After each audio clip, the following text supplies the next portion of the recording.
Please listen carefully.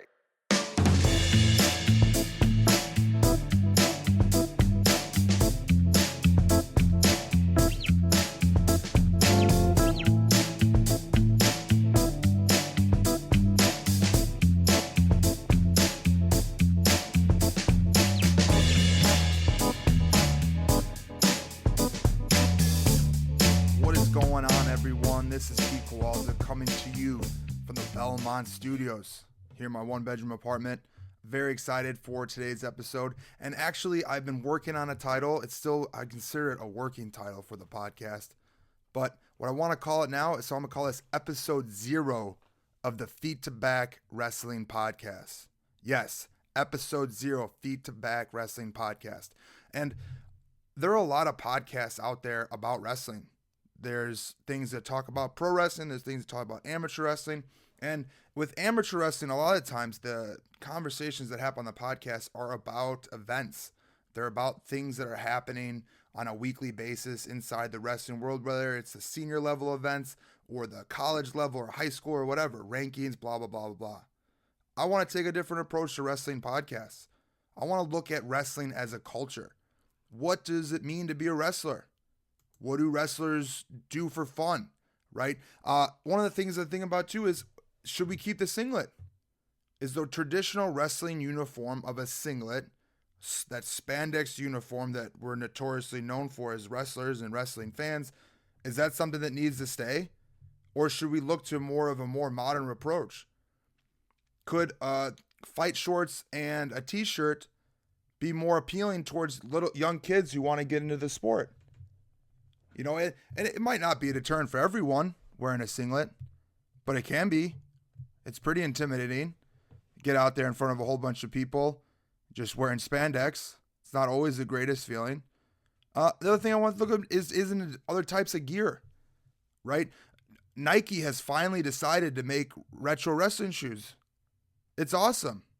You know, one of the things about wrestling that's tough is, you look at all other sports, you look at baseball, they get to accessorize. How cool is that? You get to wear Oakley sunglasses. You get to wear a couple sweet armbands. You get a cool bat, right? You got to decide if you're going to wear your hat brim is going to be straight or flat. In wrestling, there's only a few things we could accessorize on. Wrestling shoes, socks, knee pads. I want to look at all of it. I want to talk about what type of things are wrestling faux pas. My personal thing, I think, is wrestling faux pas is double knee pads. If you wear a knee pad on each knee, you're probably a buster. That's just how I look at it, unless you're Jake Herbert or Joe Betterman. They're the only two who could pull it off, right? But I want to look at how wrestling shapes people too.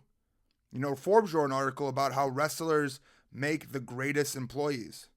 I believe it because I'm a wrestler or a former wrestler, right? And I understand all the different things that wrestling has done for me and how it has produced a person in me that I probably wouldn't have been without wrestling. And to this day, I haven't been a wrestler for 5 years now, a competitive wrestler, but I've been involved in the sport. I continue to give back. It follows me everywhere I go. It shapes so much about me that I can understand why wrestlers become the best employees. We have hardworking, dedicated lives, you know, and we're normally pretty extreme personalities too, you know, one way or the other. And I think that wrestling itself is a life. You know, there's t-shirts out that say wrestling is life. It's true. Wrestling is life. And when it becomes part of you, it's hard to get away from it. Last year, I spent a year away from the sport, just from coaching at least. And by the end of the wrestling season, I almost had a breakdown. Where was wrestling? I didn't have it. Wrestling has always been the one constant in my life that has always been there and has always gone well. And you think I've had coaches, my former coaches, tell me that you got to stay involved, blah, blah. And last year I took a gamble and didn't do it. Well, my life suffered because of it. And now I had wrestling back in my life this year, and the fulfillment I feel in my life on a day-to-day basis is so much greater because of it. Because I know that wrestling has shaped me into the person that I am. And so when these future podcasts, they're going to look into all different types of aspects about wrestling that aren't necessarily event-based things or rankings. I don't really care about that stuff. Obviously I'm excited about different events that are going on, but rankings don't really matter to me. But what matters, what I'm excited about talking about, is things that are different looks into wrestling. What makes a great coach? What makes a great wrestling coach?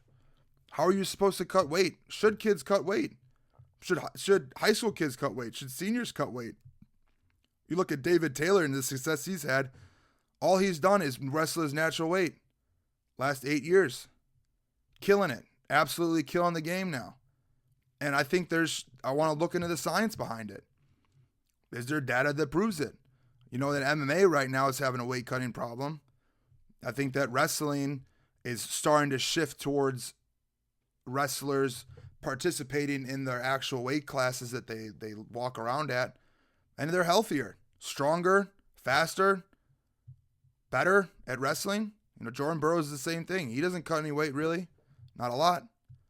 So I hope this gives a little bit of an understanding of what I plan on doing in the future, how these wrestling podcasts will be shaped, and hopefully it's going to be a little bit of a different feel than all the other podcasts.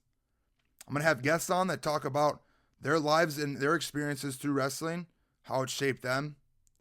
And I already got one lined up. His name's Robbie Smith. He's a 2016 Olympian. And he went to Iran. And a couple episodes ago, I talked about Iran and what was going on in Iran and the U.S. being banned. But Robbie was there a couple years ago for the Greco World Cup, and the fans embraced him like nothing you've ever seen in the U.S. He felt like it looked like he was a celebrity out there. They were chanting for him, they were cheering, and they were with him the whole time. So going forward, like I said, this is going to be a wrestling culture podcast. I'm going to talk about things I want to talk about. Hopefully people want to hear what I have to say. I'm excited for these episodes that are coming. I'm excited to get to work on it. Kind of a crazy schedule right now, but it's gonna get there, and I'm gonna get there, and I'm gonna make sure that this thing is for real. I been talking about doing some type of podcast for a while, and now I'm at the point where it's time. It's time, and I hope that people are going to be excited and interested. Maybe just a little bit of a different look. And I'm glad that I was able to take this podcast class and have this opportunity to get my voice out a little bit, have a better understanding of how a great podcast works. And I think that this idea of mine can become a real thing. I think that I am going to push it into existence as much as I can. And hopefully, a different look on wrestling will be what, people want to listen to. But thanks everyone for listening. Once again, this was episode 0 of the Feet to Back Wrestling Podcast. Name might change again, but that's what I got for now. Feet to Back Wrestling Podcast. Thanks everyone for listening. I'll talk to you soon.